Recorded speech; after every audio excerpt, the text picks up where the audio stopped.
मेरे नाथ आइए, ओ मेरी खिचड़ी का भोग लगा जाए। रोज जगन्नाथ जी आए और कर्माबाई की खिचड़ी खाए।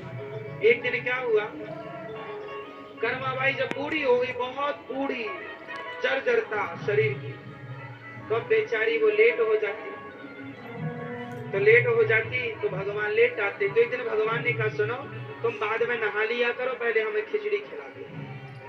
तो वो जैसे ही उठती तो पहले चूल्हा सुलगा करके वो खिचड़ी चढ़ाती और दातून करती जाती, दातून करती जाए और खिचड़ी बनाती जाए, बजाए खाए और माँ मुंह पोछे, पानी पिवाए और भगवान चले जाए। कभी लेट होती ना कर्मा, तो द्वार पर खड़े होके भगवान कहते, जल्दी कर्मा, जल्दी कर्मा, जल्दी कर्मा, पुजारी जी आ जाएंगे, पट खोल देंगे और 12 बजे खाने को देंगे। एक तू ही है जो सवेरे से खवा देती है। जल्दी कर्मा, इसलिए नाम पड़ गया उनका कर्मा। क्या नाम पड़ा? कर्मा। जल्दी कर्मा, भगवान ने बोला जल्दी कर्मा, जल्दी कर्मा, जल्दी कर्मा, तो नाम पड़ गया कर्मा।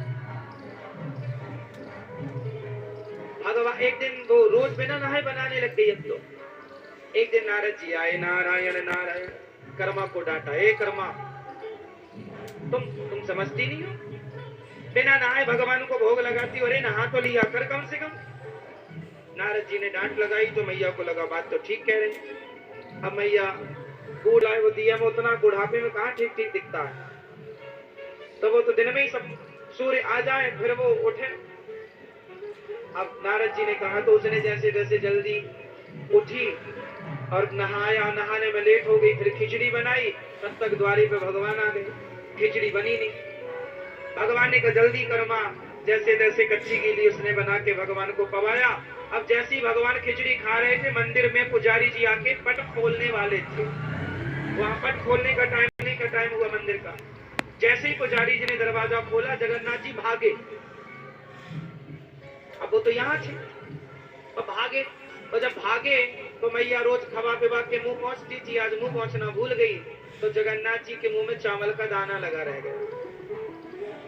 अब पुजारी जी ने जब पट खोला और भगवान को ध्यान से देखा, तो भगवान के मुंह में चावल का दाना। पुजारी जी ने दाना निकाला, देखा ये तो ताजा है, अभी का है। हे भगवान, ये मंदिर में सबको पूछा गया, चावल किसके घर बना, भोग किसने लगाया जगन्नाथ जी को। कर्माबाई बेचारी डर गई, महाराज कोई अपराध हो गया क्या, हमने ही भोग लगाया चावल का। अच्छा तुम खवाती हो, तो ये बता तो मंदिर में घुसी कैसे? कर्मा बोली, हम कहाँ घुसेंगे मंदिर, मंदिर वाले यहाँ घुसते हैं हमारे घर, हम वहां नहीं घुसते।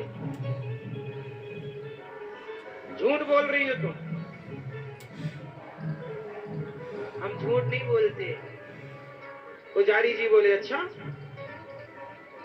तो तुम जगन्नाथ जी तुम्हारे पास आए थे? हाँ रोज आते हैं, रोज।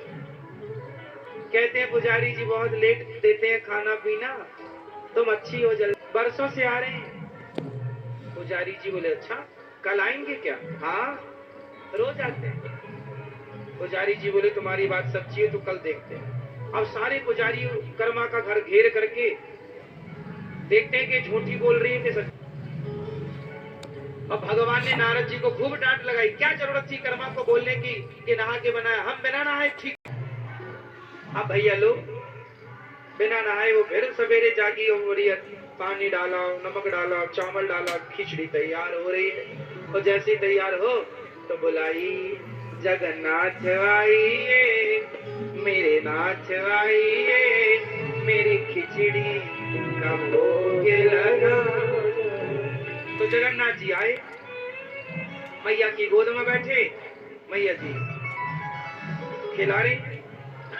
अब सारे पुजारी लोग छिपकर देख तो रहे हैं, ये तो देख रहे हैं किसी को खिला रही है, पर खिला किसको रही है वो नजर नहीं आए।